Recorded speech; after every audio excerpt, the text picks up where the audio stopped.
Hello hall, இன்றைக்கி என்ன video பார்க்க போகிறோம் அப்படின்னு பார்த்தீங்கன்னா, சட்டசபை வந்து இன்றைக்கும் வழக்கம் போல் காரசாரமாக போச்சு. ஸோ இந்த காரசாரமான பேச்சில் மரியவில்சன் அவர்களை பார்த்து என்ன சொல்லியிருக்காங்கன்னா, தமிழ் ஒழுங்காக பேசலை, அவருக்கு தமிழ் வரல அப்படின்னு இருக்காங்க. நான் எதிர்கட்சிகளை பார்த்து கேட்குறேன், உங்கள் எல்லாருக்கும் நல்லா தமிழ் வருமா? நீங்கள் நல்லா தமிழ் பேசுவீங்களா? உங்கள் கட்சியில் இருக்கவங்க எல்லாருமே தமிழ் ஆளுகளா?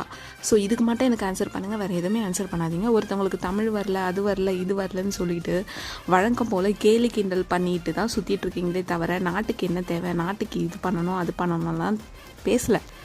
வழக்கம் போல் ரேகிங் அதுதான் பண்ண தெரியும். ஸோ செருப்பால் அடித்த மாதிரி மரியவில்சன் வந்து அதுக்கு பதில் சொல்லிட்டாரு. ஆட்ஸ் ஆஃப் அப்படி தான் சொல்லணும். அதுக்கு திரும்பவும் நம்ம ஆதவர்ஜுனா எழுந்து அதுக்கும் ஒரு ரிப்ளை கொடுத்துருக்காரு. ப்ளஸ் புசி ஆனந்த் அவர்களையும் மென்ஷன் பண்ணி ஆதவர்ஜுனா சொல்லியிருந்தாரு, அவரோட தமிழ் கேலி பண்ணுறீங்க அப்படின்ட்டு. அது வந்து புதுச்சேரி தமிழ், ஓகேவா? ஒரு மாவட்டத்துக்கும் ஒரு தமிழ் இருக்குது. இங்கே நம்ம தமிழ்நாட்டில் இருக்கவங்க யாருமே ஒன்றும் சுத்தமான தமிழே பேசலை. அதை ஃபஸ்ட்டு எல்லோரும் புரிஞ்சுக்கோங்க. சரி, இந்த தமிழ் பிரச்சனை முடிஞ்சிடுச்சு. இன்றைக்கி ரொம்ப ஹைலைட்டான ஒரு மீம் என்னென்னா, கான்க்ரீட், ஓகேவா? கரும்பு தோட்டத்தில் கான்க்ரீட் போட்டு நடந்தவரை வச்சு டெய்லி ஏன் அப்பாவை வச்சு செஞ்சிட்ருக்காங்கன்னு தெரியல. இட்ஸ் ஓகே, ஃபைன், அது சொல்கிறதுக்கு ஒன்றும் கிடையாது. இன்றைக்கி நடந்த சட்டசபை காரசாரமாக எப்படி இருந்தது நீங்கள் கமெண்ட் பண்ணுங்கள். ப்ளஸ் இன்னொரு முக்கியமான விஷயம் நான் இதில் சொல்லியே ஆகணும். மார்னிங் சட்டசபையில் நல்லா பேசுகிறாங்க, ஈவினிங் ஆனால் இந்த மாதிரி ஒரு சம்பவம் பண்ணி விட்டு போயிடுறாங்க. இந்த லேடி அர்ச்சனா கல்பாத்தி ஒரு ப்ரொடியூசர். ஸோ இவங்களை எல்லாரும் விஜய் படத்துலையும் சரி நிறைய படத்துலையும் பார்த்துருப்பீங்க, ஒரு ப்ரொடியூசராக இருக்காங்க. ஸோ இதெல்லாம் ஒன்று மட்டும் கேட்டுக்க விரும்புகிறேன். நீங்கள் குடும்ப அரசியல்னு சொன்னீங்க, ஆனால் இப்போ நீங்கள் நட்பு அரசியல் பண்ணிகிட்டு இருக்கீங்களா?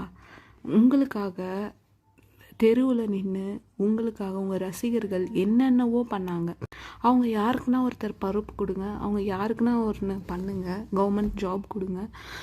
ஃபஸ்ட்டு அந்த ஜோசியக்காரருக்கு கொடுத்தீங்க, ரசிகர்கள் திட்டி எடுத்துட்டாங்க. அப்புறமா அந்த ப்ரொடியூசருக்கு கொடுத்தீங்க. இந்த ப்ரொடியூசரையும் நாங்கள் கற்றணும், அவனை எடுக்கிற மாதிரி தெரியல. அப்புறமா இப்போ கல்பாத்தி அந்த பொண்ணுக்கு கொடுத்துருக்கீங்க.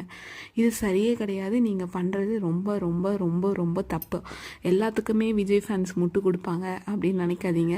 இது பண்ணது தப்பு, கண்டிக்கத்தக்கது. ஏன்னா இவன் கர்நாடகாக்காரன், அவன் கேரளாக்காரன், அதெல்லாம் ஓகே, வேறு மாநிலமாக இருக்கட்டும். ஏன்னா தமிழ்நாட்டில் தான் எல்லாமே வந்து தங்குவானுங்க, தமிழ்நாட்டில் பிச்சை எடுத்து தான் தின்னுவானுங்க. ஆனால் தமிழ்நாட்டுக்கு ஒன்றும் பண்ண மாட்டானுங்க, அது வேறு விஷயம். ஆனால் ரசிகர்களாகிய உங்களுக்கு ரசிகர்கள் எவ்வளவோ பண்ணியிருக்காங்க. அவங்க யாருன்னா ஒருத்தருக்கு நீங்கள் இந்த பதவியை கொடுத்துருக்கலாம். அறநிலைத்துறையில் இந்த லேடிக்கு எடுத்து கொடுத்துருக்கீங்க, அது சரியே கிடையாது. உங்கள் நட்புனா அது வெளியில் வச்சுக்கோங்க. பாலிடிக்ஸில் எடுத்துகிட்டு வந்து இவங்களுக்கு அது இதுன்னு கொடுக்கறதுலாம் ரொம்ப தப்பு, ரொம்ப ரொம்ப தப்பு. இதை அக்செப்ட் பண்ணவே முடியல. இன்னும் இதை வச்சு கிண்டல் பண்ண போகிறாங்க. பேசும் பொருளாக நீங்கள் தான் ஆக போகிறீங்க. ஸோ